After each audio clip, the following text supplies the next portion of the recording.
జై సద్గురు బ్రహ్మహారాజుకి జై. భద్రాద్రి రామశతకము తారక యోగము ధ్యాన ముద్ర మంత్రయోగ లక్షణము 50వ పద్యం. భూసురుండెవడైన పుణ్యశీలుడు మహానదులతో యముల స్నానంబు చేసి శుభ్ర వస్త్రము గట్టి శుచి అయిన స్థలమందు క్రమముతో కూర్మ చక్రములికించి దర్భకృష్ణాజిన ధవళాసనములపై పద్మాసనస్థుడై పదిలముగను కన్నులు బిగించి కడువెన్ను నిక్కించి నాసాగ్రమున చూపు చేసి మనసుకిష్టమైనట్టి మంత్రంబు నిష్ఠతోనూ జపము చేసిన యోగి విలక్షణుండు. రమ్య గుణధామ భద్రాద్రి రామ పరశురామ నరసింహదాస సంరక్షితావా. జై నిజ గురుభ్యో నమః.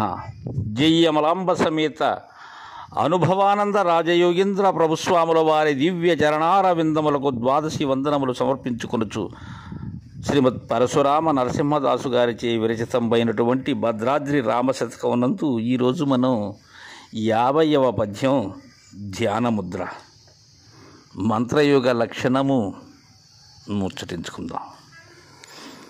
గురుడు బోధించేటువంటి ఆ క్రమాన్ని తెలియజేసినటువంటి గురుదేవులు ధ్యానముద్రను గురించి తెలియజేస్తున్నారు. మనకు నరసింహదాస్ గారు ఈ 4 యోగములకు సంబంధించి మంత్ర లయ హఠ రాజయోగములకు సంబంధించి 4 ముద్రలను మనకు తెలియజేస్తూ ఉన్నారు. ఎలా అంటే ఈ ముద్రల వల్ల ఏమి వనకూరుతుంది అంటే తను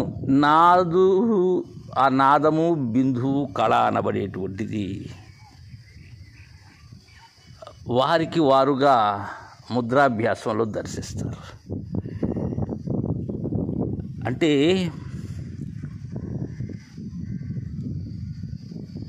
ఇంద్రియ మనస్సులను అంతర్ముఖముల చేసేటువంటిదే ముద్ర. ఈ ముద్రలు 5 విధములని గత పద్యంలో అనుకున్నాం. కేచరి, భూచరి, మధ్యమ, షణ్ముఖి, శాంభవి అనేటువంటివి.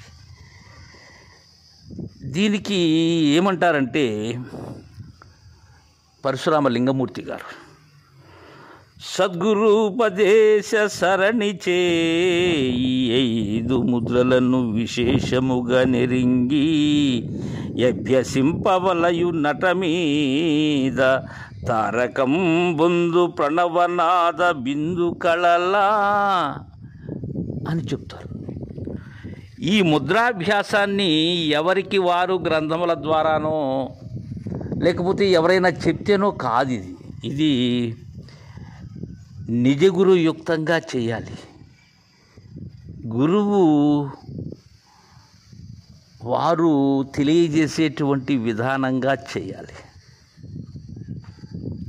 అంటే గురువు యొక్క ఆదేశానుసారంగా వీటిని బాగుగా తెలిసి అభ్యసించాలి. ఎందుకంటే యోగానికి ఇవి ముఖ్యాంగాలు. దీనిలో ఈ నాద బిందు కళలు అనబడేటువంటివి గోచరమవుతాయి. ఇక్కడ మంత్రయోగాన్ని గూర్చి మనకు తెలియజేస్తూ ఉన్నారు. నాయన శిష్య, భూసురుండెవడైనా పుణ్యశీలుడు మహానదుల తోయముల స్నానంబు చేసి,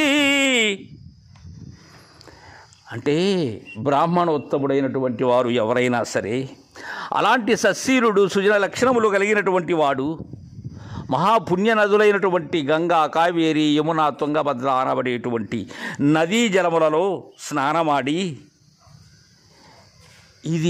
ఈ ధ్యానముద్రకు పూనుకోవాలి అని చెప్తున్నారు. అంటే ఇక్కడ భూసురులు అంటే బ్రాహ్మణులు అనేటువంటి భావనే కాకుండా ఎవరైతే తన్ను తాను తెలుసుకోవాలి గురు ఆజ్ఞానుసారం అనేటువంటి ఆ జిజ్ఞాస ఎవరికైతే ఉంటుందో వారందరూ కూడా అర్హులే. దీనికి వారంతా అధికారులే. ఇక్కడ వర్ణభేదము అనేది లేదు. ఇక్కడ అలాంటి వారు, అలాంటి సచ్చరితులైనటువంటి ఆ పుణ్యశీలులు పవిత్ర నదులలో స్నానమాడి, ఎందుకంటే నదీ స్నానం సర్వశ్రేష్టమైనటువంటిది. అలా స్నానమాడిన పిమ్మట ఏం చేయాలి? శుభ్ర వస్త్రము గట్టి శుచి అయిన స్థలమందు క్రమముతో కూర్మ చక్రము లిఖించి, వస్త్రం తను ధరించేటువంటి, తను కట్టుకునేటువంటి వస్త్రం పరిశుభ్రంగా ఉండాలి. మలిన వస్త్రము, చిరిగిన వస్త్రము అలానే శుష్కించినటువంటి వస్త్రాలు అవి సరికావు ధ్యానమునకు. సరే, ఎక్కడ కూర్చోవాలి ప్రదేశం? అత్యంత ప్రశాంతతను మనకు కలిగించేటువంటి ప్రదేశంలో కూర్చోవాలి. ఎందుకంటే ఈ ధ్యానము అనబడేటువంటిది ఏకాంతంగా చేస్తే చాలా ప్రయోజనం సిద్ధిస్తుంది. అంతేగాని రణగుణ ధ్వనుల మధ్య మన ధ్యానమునకు భంగము కలిగించేటువంటి విధానం ఉండే దగ్గర ఆ స్థలం ధ్యానమునకు పనికిరాదు. ఇంకా ఏం చేయాలి? క్రమముగా, సరైనటువంటి క్రమముతో. ఎలా అంటే అలా కాదు. ఎందుకంటే యంత్రాన్ని లిఖించేటప్పుడు ప్రత్యేకమైనటువంటి శ్రద్ధ తీసుకోవాలి. ఆ బీజాక్షరములను సక్రమముగా వ్రాయాలి. అలా వ్రాసిన పిమ్మట దర్భ కృష్ణాజిన ధవళాసనములపై పద్మాసనస్థుడై పదిలముగను. దర్భ శ్రేష్టమైనటువంటిది, దర్భ ఈ ధ్యానముద్రకు. ఇంకా కృష్ణాజినము అనబడేటువంటి జింక చర్మం ఏదైతే ఉన్నదో, ఈ దర్భ మీద ఆ జింక చర్మాన్ని పరుచుకొని అతి స్వచ్ఛమైనటువంటి శ్వేత వస్త్రం, ఆ తెల్లని వస్త్రము పరచి దాని మీద ఏ ఆసనంతో కూర్చోవాలి? పద్మాసనంతో కూర్చోవాలి. అలా కూర్చొని కన్నుల బిగియించి కడువెన్ను నిఖించి నాసాగ్రమున చూపు చేసి, కన్నులు మూసుకోవాలి, కన్నులు తెరచి ఉండకూడదు. ఈ వెన్నుపూస ఏదైతే ఉన్నదో అది నిటారుగా ఉండాలి. అంతేకాని అది వంగో లేకపోతే వేరే విధంగా ఉండకూడదు. అది వెన్నుపూస నిటారుగా ఉండాలి. ఇది ధ్యానం చేసేటప్పుడు అందరూ చేసే విధానము, అలానే ఆచరించవలసినటువంటి విధానం కూడా. అలా నిక్కించి నాసాగ్రమున చూపు చేసి, నీ చూపు ఎక్కడుండాలి? నాసికాగ్రంలో ఉండాలి. ఆ నాసికాగ్రంలో చరించేటువంటి హంసని దర్శిస్తూ ఉండాలి. అందుకే అంటారు, కనులు మూసి అయిన గన్ను విచ్చి అయినా భ్రూమధ్యమమున జూపు మలచి నిలిపి యూర్ధముఖముగా గన్నొనర చూచిన నది కేచరియను ముద్ర కీశవర్య అంటారు. అలా ఈ నాసికాగ్రంలో చూపు చేసి తర్వాత ఏం చేయాలి? ఇక్కడ మంత్రయోగానికి సంబంధించినటువంటిది ఈ ధ్యానముద్ర. మనసుకిష్టమైనట్టి మంత్రంబు నిష్ఠతోనూ జపము చేసిన యోగి విలక్షణుండు. తను ఏ ధ్యానమునకైతే ఉపక్రమిస్తూ ఉన్నారో ఆ మంత్రాన్ని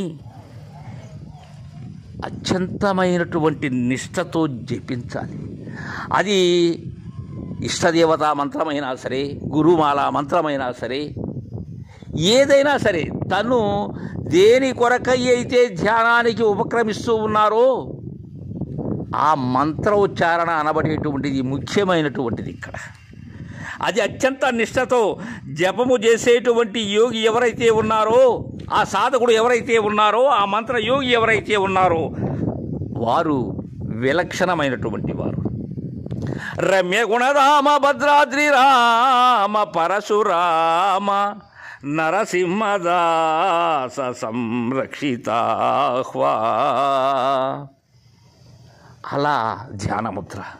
దీనికే దత్తయోగీంద్ర శతకంలో కొన ముక్కుపై దృష్టి యునికి దేహమునికి ముఖము పెట్టినట్టి ధ్యాన ముద్రవుడవు అంటారు.